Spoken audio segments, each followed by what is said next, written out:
Gorn calls for Kirk to stop smoking. Stop smoking? What are you smoking, Dana? The Gorn talks like a 12-pack a day smoker. It's got... Welcome to Damn It, Jim, the podcast. My name is Dana Smith, and tonight, joined by Judge Dan Calzaretta. Good evening, Your Honor. How are you doing? I should probably make this clear. Like, I'm not a judge in a legal sense, like in a courtroom. Although, how awesome would that be? Just to, throw the book at people. But you get to decide people's fate. Yeah, that would be good. That would be good. But I kind of do, I suppose. I am a certified beer judge in the Beer Judge Certification Program, and I did just judge in my first competition this past weekend in Tacoma, Washington. Well, that's awesome. Along with being a brewer of beer, of many styles of beer, taking classes and studied to become a judge. Yeah, that's right. That's fantastic. Yeah, thank you. Yeah, it's fun, I mean, the studying is great because you get to drink beer. But you have to also, really pay attention to it. I also teach some classes in beer appreciation, beer styles, that type of thing at our local community college here in Walla Walla. So, yeah, I've had a lot of fun with it for sure. And you're doing a Star Trek podcast, so you are living the life of Riley. Totally am. Yeah, it's great. And you married a wonderful woman on top of it. That's true. Thank you. Maybe I'll cut out that you said that, and I'm going to put in that I said it so that I get credit for it. It's really great that you have this passion for beer and that you've really pursued this so much. It's great to be able to do that. Well, thank you. And I have to say, you were there very early in my beer journey. Yeah, I wasn't supplying you with stuff you want to win contests with, or anybody was going to win contests with. So, no, that's true. We were not drinking very good beer back in the day, but it gave me a good foundation. Maybe, I don't know. So anyway, back to the show. We got to put more money in the ramble jar. Last week we went off track quite a bit, Dan. You put money in, I put money in, and pretty soon, as I mentioned on Facebook, we'll be able to charter our own plane to go to the next Star Trek convention. Yeah, last week I had a lot of fun last week. I really enjoyed the kind of the detours that we took. Hopefully our listeners did too. I'm not sure, but I really enjoyed that. I still, however, have not done a shot of Jägermeister. I think that we need to do one show where we are just drinking Jägermeister shots for, I don't know how you decide when to take a shot. Maybe every time we get off track, you got to take a shot of Jägermeister. Whew. That could be a bad night. That's yeah. See, the only reason why you're suggesting this is because you've never had Jägermeister, and now we've got them who are going to hate us, as well as Iowa, Nebraska, and other states to be mentioned soon. Yeah, I didn't hear from the Jägermeister Corporation. Did you? No, but yeah, sooner or later it's going to come back. Yeah, it's only a matter of time. And just like with all Jägermeister, apparently it always comes back. Let's get on with the show. Yeah, I think we should. Last week was the Squire of Gothos, and we did get a lot of comments on Facebook page and emails. Thank you, Robin, for sending your comments. Also, we heard from Jim and Oren. Thank you for reaching out to us and letting us know that you're listening to the podcast. Did have a couple comments that people agreed with us on our take of Trelane. That several people thought he was more like Q, and a couple people said that they thought he was more like Charlie X. This week, we have Arena. Let's get into the show and see what Arena is all about. Yeah, let's do it. We start off in the transporter room, and McCoy and Kirk are talking about Commodore Travers, and he has quite the reputation for setting a fine table. They're kind of joking. It's very light, and when I was watching, this is one of the parts where I was thinking, I'm watching the wrong episode. Yeah. They get a message from Commodore Travers and says, make sure you bring along your best tactical people. And Spock questions it. And And Kirk and McCoy are just kind of joking around, don't seem to care. Kirk says, "Oh, I'm sure it's nothing. Maybe they're having some issues and they want some advice." And just because he says that they're like way out in a far corner of the galaxy where they don't have access to maybe starships very often, something along those lines. But I got to tell you, Dana, when I saw that red shirt on the transporter pad, I was thinking, yeah, come on, bring it. So it's kind of funny, though, after Spock voices his opinion, McCoy says he's more concerned about the food and could use a good non-reconstituted meal for once. Isn't it enough the Commodore's famous for his hospitality? I, for one, could use a good non-reconstituted meal. Doctor, you are a sensualist. You bet your pointed ears I am. Yeah, it's a great line. Yeah, I thought it was, and again, it's kind of joking around. Spock's the serious one, and I thought, oh, I got to check and make sure I'm watching the right episode. So, but then they beam down to the planet, and you see right away, like a couple of the characters pull out their phasers, and we look around and get a wider shot, and we see that the compound there has just been annihilated. So they determine that the messages they've received have been fake. Kirk makes the comment that the damage here was done a long time ago. I think he says a couple days ago. And they find one survivor of the outpost. And McCoy says he has shock, radiation burns, and internal injuries. Spock detects another life form on his tricorder. He says cold-blooded, not human. O'Hurley, one of the other officers along with him, goes to see the aliens and says he sees something moving, and then all of a sudden he kind of glows red and is disintegrated. Yeah, there's good. Your first. Yeah, that's good. That's good. That was good when that happened. I was pretty happy about that. This is funny to me, Dan, because you are so happy with crewmen being killed off, and you are like one of the calmest, nicest people I know who, as far as I can remember, is anti-violent. And so, yeah, fuck yourself, Dana. But people change, like immediately. And so, welcome to the last show of Damn It, Jim. With my former co-host. Oh my gosh. Yeah, well, but it's exciting to me because we've got a count, the dead crewmen, of ripped shirts, of etc. And so it's great when we see that count increase. In my mind, it's just great to see that happening.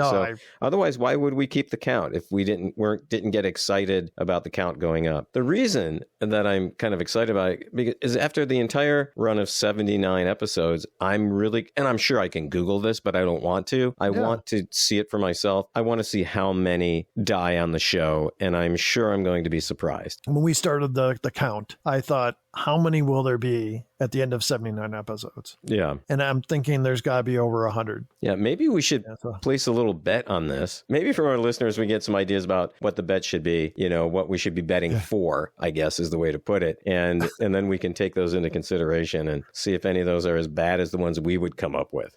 I think we have some good fans out there that will help us with this. So yeah, I think so. Yeah. Okay, back on the rails. So the dude's dead. We know that.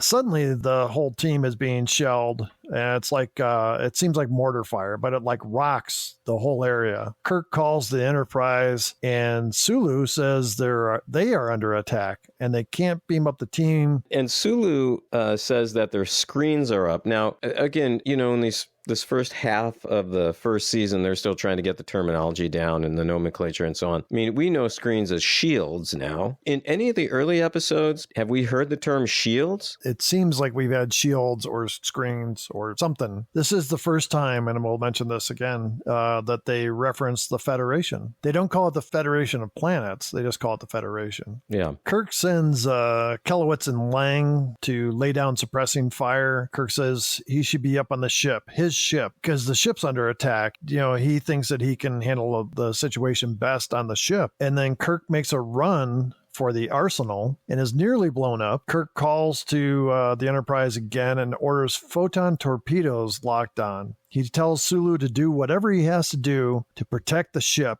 including leaving orbit. Spock goes out after Kirk and lets him know that the enemy is moving. The aliens damage Spock's tricorder. It's kind of funny. It just kind of like starts burning up, and he takes it and throws it, and it blows up. Yeah, in fact, he says something like, they've locked onto my tricorder. Like he was surprised and also a little bit pissed off about it. Yeah. And then he says, how after it blows up, he's like, how ingenious that they were able to feed the power back into the tricorder and basically destroy it. They get word that Lang is dead. Kelowitz shows up and he says that Lang is dead. Okay, hold on a second. Hold on. So we don't see this guy die, but we got a second guy dead within, I think this is probably 6 minutes into the show, something like that. Yeah. I was happy too, Dana. I was happy about that one as well.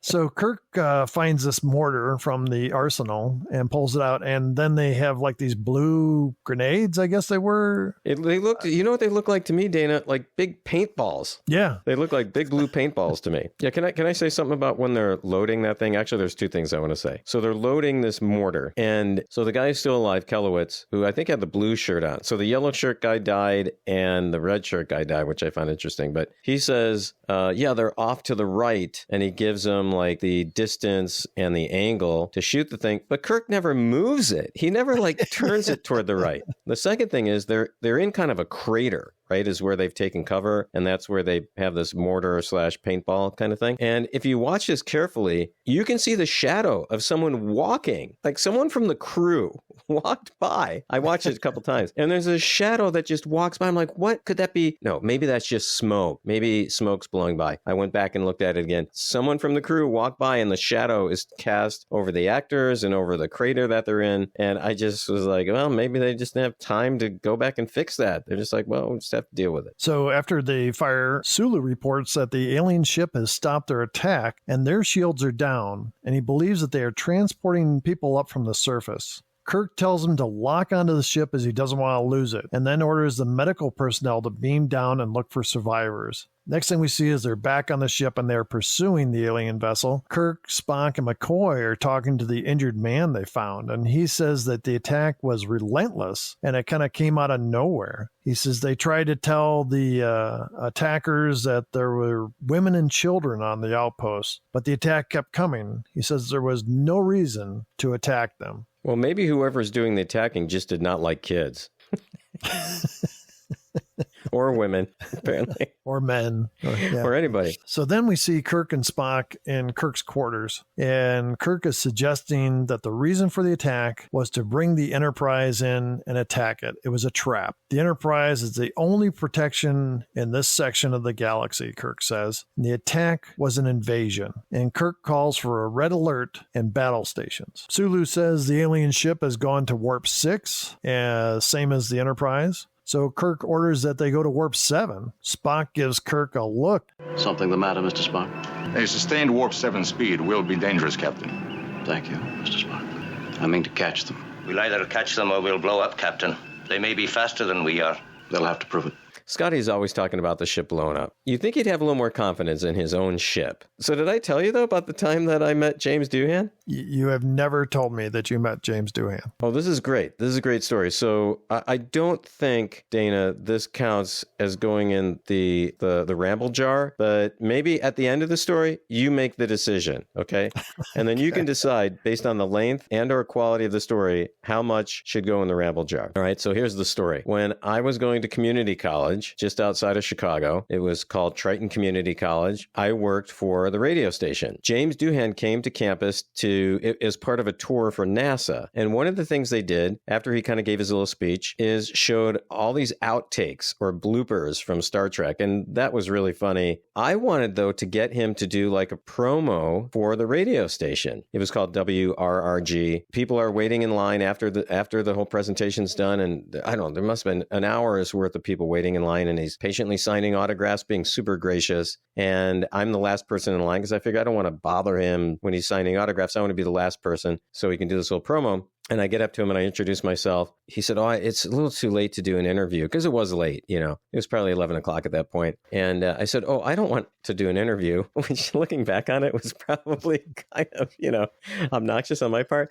I said, "I just would like you to do a promo for the radio station and just take a minute." He's like, "Oh, okay. Well, why don't you write something out and then I'll do it for you?" I was like, "That's great." So I'm like, I got to write something really quick. So I write this little script thing out and I go up and I give it to him and he reads it. He's like, "Oh, yeah, this is good." And so then he turns on the Scotty accent, and he says, "Hello there. This is James Doohan from Star Trek. You're listening to WRRG, River Grove. Captain, I cannot get any more power out of the transmitter or she'll blow." So that's the story. Do I need to put any money in the ramble jar? No, I love that story. Yeah, he seemed like a real decent guy. I mean, super, super nice. He stayed late to do that. He could have easily said, "Yeah, no, it's too late. I'm not going to do that for you." I appreciated him for doing that. Pretty consistent that whenever somebody's met James Doohan, that they said he was a super nice person, was very gracious, and really seemed to appreciate his fans. I think that's awesome. Good. So no money in the ramble jar? Not for that. Okay. There's other things we got to put money in the ramble jar for. But.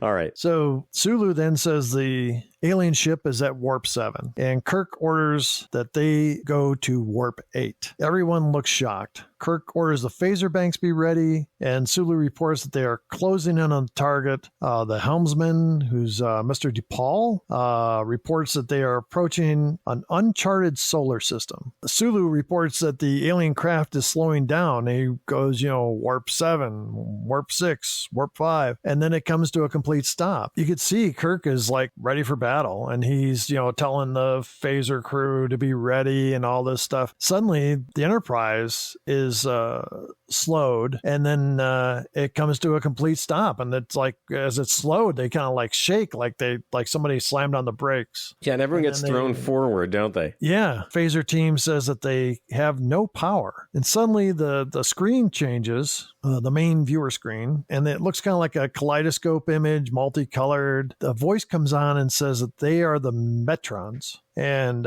you are one of 2 crafts that came upon our space on a mission of violence. And they have prepared a planet that will serve as a battleground for Captain Kirk and the captain of the Gorn ship. They're given a translator device, and they will be cut off from the ships. The winner of the battle will be allowed to go free, and the loser's ship will be destroyed. So here's apparently a civilization that doesn't like violence, and yet they're going to have a fight to the death? Yeah, I think it's because it was in their backyard. If you're going to fight in our backyard, we're going to make you pay. We're going to make it more interesting for us. Maybe they've got closed circuit TV and they're able to watch it all. So yeah, what they should have said was the loser has to just chug a whole bottle of Jägermeister. The Metrons say that they're going to give each Captain Kirk and the captain of the other ship a recording translating device, apparently so they can talk to each other. This will morph into, in several episodes later, what becomes known as the Universal Translator, doesn't it? Yeah, that's right. When I was in French Polynesia, I don't speak French. I mean, I know how to order a beer in French and how to say thank you. It was very cool to just have the phone, and I was able to turn on Google Translate. I mean, we have right now the Universal Translator. Again, I just find Star Trek and its prediction of things that would happen fascinating, and it's happened in our lifetime, Dana. I wonder if Klingon is on Google Translate. It would not surprise me that the people at Google are Star Trek fans. Yeah, I think you're right. I had a cassette tape, when you used to have cassette players in your car, and it was a tape that I found at a used bookstore, and it was How to Speak Klingon. You know who came up with the Klingon language, don't you? No, I don't. James Doohan. Did he really? Yeah, they were trying to figure out some words for the Klingons to say that would be Klingonese. James Doohan, who was great with accents, offered some help, and he wrote the first Klingon words. Oh, that's interesting. I did not know that. So what he was saying to me when I walked up to him in that line, I could tell he was not happy, but I just thought he was greeting me in some kind of other language, but he might have been telling me to do something else to myself. No, he was a super nice guy. So anyway, Kirk suddenly disappears from the bridge, and Uhura screams. Now, this has got to be about the 10th time in 18 episodes that somebody has just vanished from the bridge. I was thinking this has got to be Old Hat by now. Let's see. When did it happen? Did it happen in last week's episode? Yeah, Squire of Gothos. Yeah. And Uhura was one of the ones that was disappeared from the bridge and showed up someplace else. The next thing we cut to is the Gorn. He's a large biped lizard. He's standing just a few feet apart from Kirk. He kind of growls and he looks pretty kind of scary. He's got these kind of like bug eyes and looks like a big lizard. They both run and get like sticks off of trees because the Metrons said that they would supply them with tools to make weapons on the planet. And so they both kind of break off these branches and go after one another. Kirk quickly realized the Gorn's stronger than him. They had a bigger stick, and Kirk goes running away. Sorry. Once again, Kirk is, doesn't have as big a stick as the enemy. But we'll find out that he knows how to use it better. And that has always made the difference. Kirk tries to kick him, and the Gorn catches his leg. Yeah. But we see overall that the Gorn is very slow moving. First off, the hissing sound, which I kind of liked, actually. I thought that was really good. He's swinging his arms in this very slow motion. It's like, how could you not just get away from this guy? I thought, geez, run away. And he moves so slow. By the time he catches up to you, the Metrons are going to be tired of watching and just kill somebody. Yeah. They're going to, well, what they would do is probably make the arena smaller and smaller and smaller yeah. where they could not, they make it so small where they couldn't actually get away. That'd be my guess. I mean, that's what I would do, if you really wanted to. So it becomes like one of those wrestling death matches inside a cage. Yeah, like a cage match or something. Yeah, exactly. Yeah, is that what's called? Yeah, okay. I've never seen one. Those things, actually, Dana, as much as I say that I like when the crewmen die in these episodes, I can't stand like that ultimate fighting and that stuff. I can't stand that kind of stuff. I just find it disturbing. I grew up watching boxing, watching Muhammad Ali and Joe Frazier, those guys. Yeah. There's an art to boxing. And then a lot of people will say that, the UFC stuff is the same. There's an art to it. To me, it's just like a violent brawl. Yeah. The point is to not just knock down your opponent so you can't get up, but to like pummel them until you can't move. You cannot tell me that brain damage doesn't happen in those matches. I mean, it has to, right? It happens in regular boxing. Yeah. So I can't see how it can't be affected there. So anyways. Hopefully we didn't lose all of our UFC listeners. Probably the majority of the people listening to us. Yeah. Well, because they have brain damage and they can actually listen to a whole episode of us doing this stuff. Oh, no. Yeah. So when I get beat up next week, right? Because we've been making at the fun grocery store. We've been making fun of UFC fighters. Someone's going to find us on the street. Hey, are you the Star Trek guys? No, that's not me. I was going to get shirts printed up with our logo, but think reconsidering that now. So. Actually, that's a great idea. I like that idea. I did too, but I want to put I'm not Dan. Dan's the one that said. Actually, if we got some shirts printed up, that'd be like a good prize for listeners for something, wouldn't it? Yeah. We can't send Jägermeister through the mail. I think that a T-shirt would be a better idea. What if we soaked the T-shirt in Jägermeister and then put it in like a Ziploc bag? And when it got there, people could wring out the Jägermeister. Would that be legal or not legal? Try it and let's see.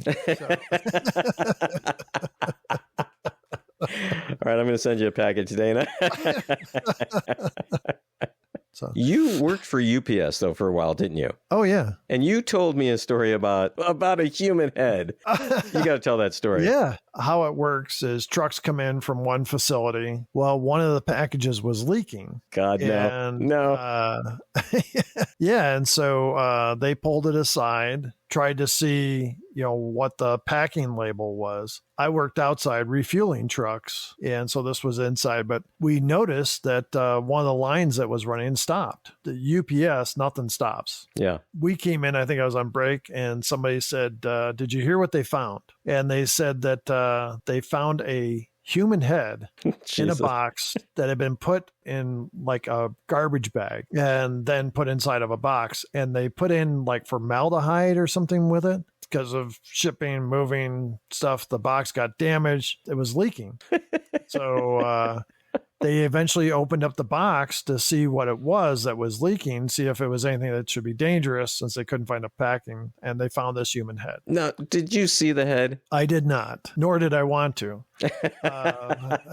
Good point. Yeah, I wouldn't want to either. Do you think that was true? I mean, do you think it was a true story? Oh, yeah. They called the police. The police were out there. They said that a doctor was sending it to a doctor out west. He thought this would be fine. Just to put it in a box. Yeah. Inside a garbage bag. Sure, yeah. With low formaldehyde and what have you. So, yeah, well, one thing that story tells me is that it truly indeed is possible to get ahead at UPS. Wow. Okay. If someone just tuned in like for the first time and they're on Spotify or something and they're like, wait, isn't this about Star Trek? What are they talking about UPS and human heads? And what is this? This one, I think, Dana, we do have to add to the ramble jar. I think we probably do, but I probably have to do it because I asked you about the UPS story.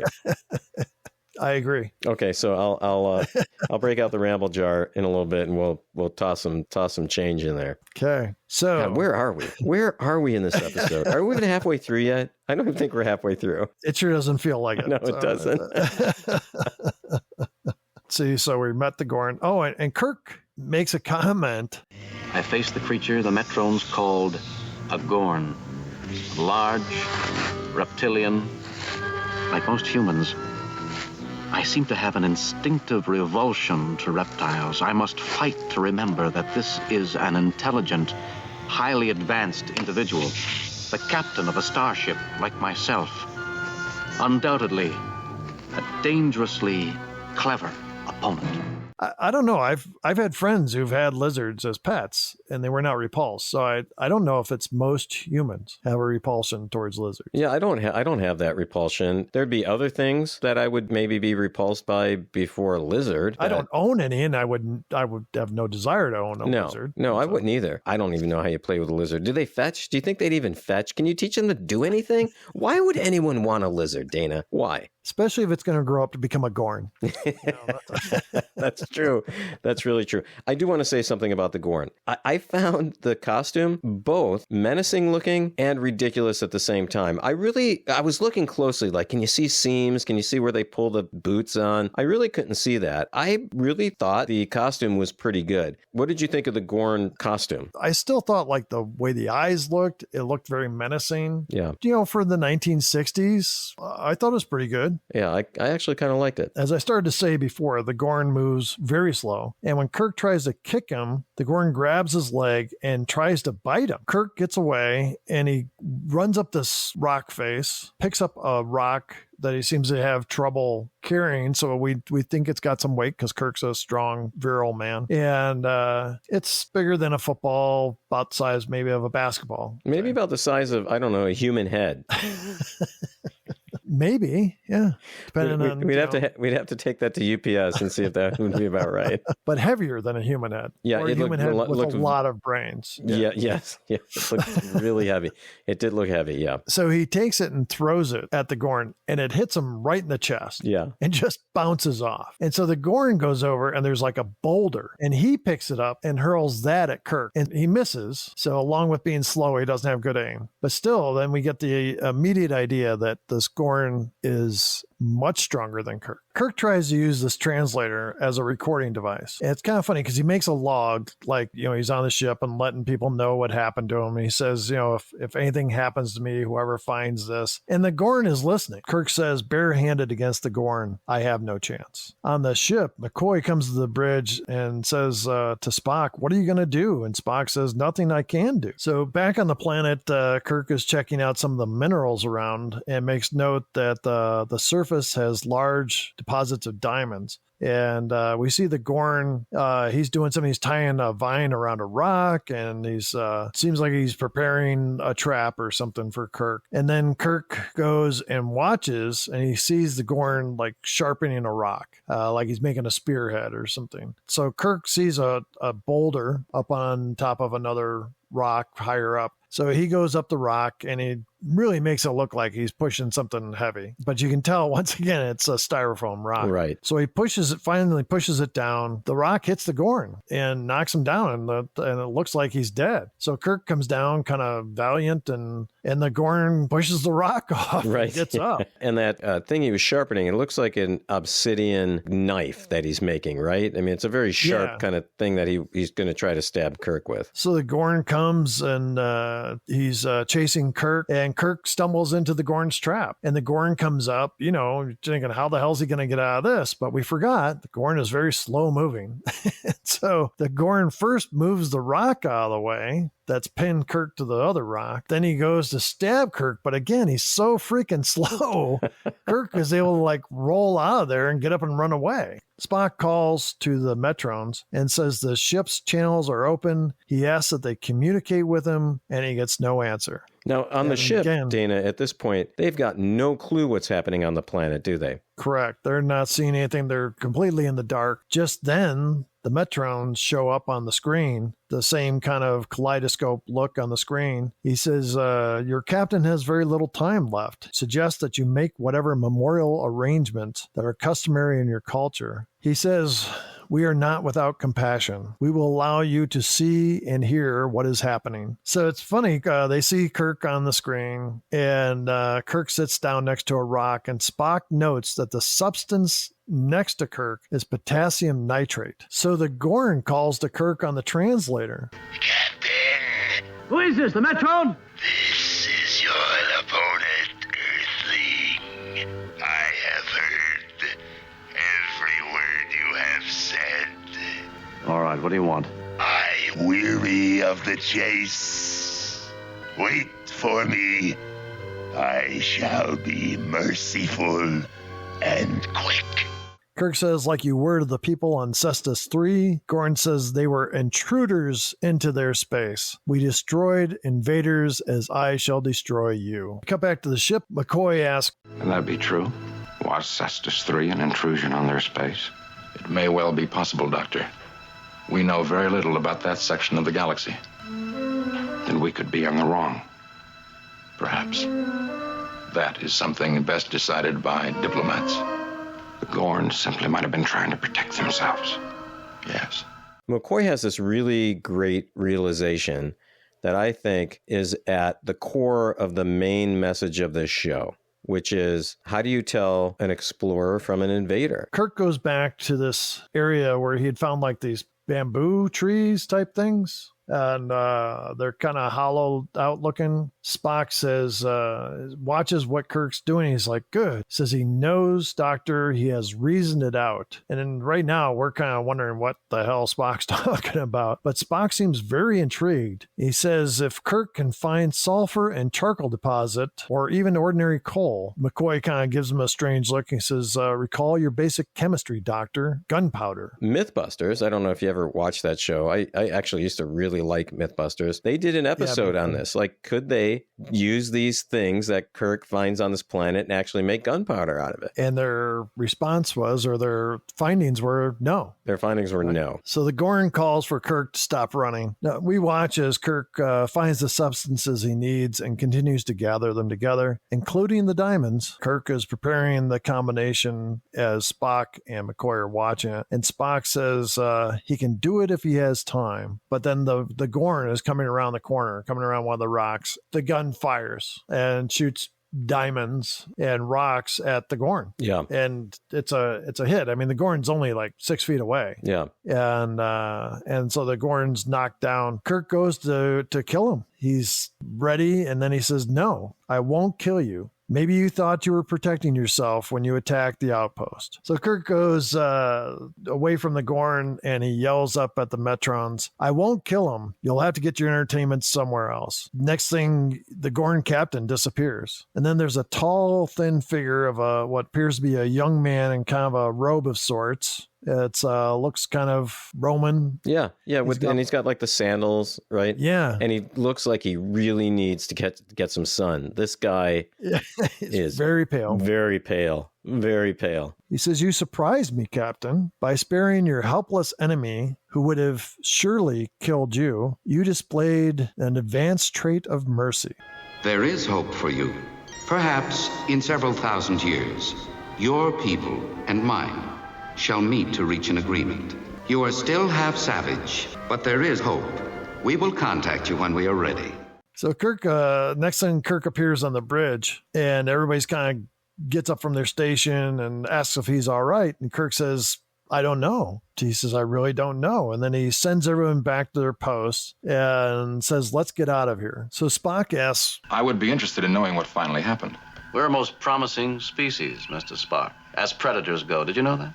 I've frequently had my doubts. I don't. Not anymore. And maybe in 1,000 years or so, we'll be able to prove it. Spock asks, 1,000 years? And Kirk replies, that'll give us a little time.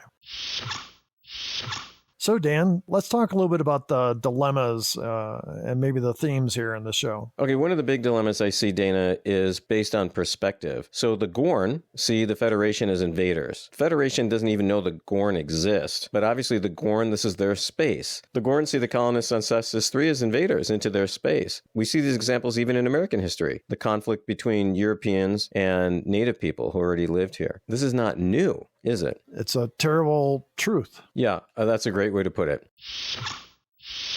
So, Dan, what do you think was some of the best parts of the episode? There were two best parts for me. One was the recording translating device, again, which I mentioned earlier, becomes the universal translator. And then the second thing, Scotty once again talks about how the ship might blow up. And he seems to be always talking about one small mistake away from the whole ship going up in a ball of flames. How about for you? What were some of the best parts? I mentioned that I kind of liked that the Gorn were not your average alien. So that was kind of cool. And I liked that McCoy was kind of the voice of humanity. How about a worst part for you? The slow moving Gorn. As much as I liked the Gorn, it drove me crazy.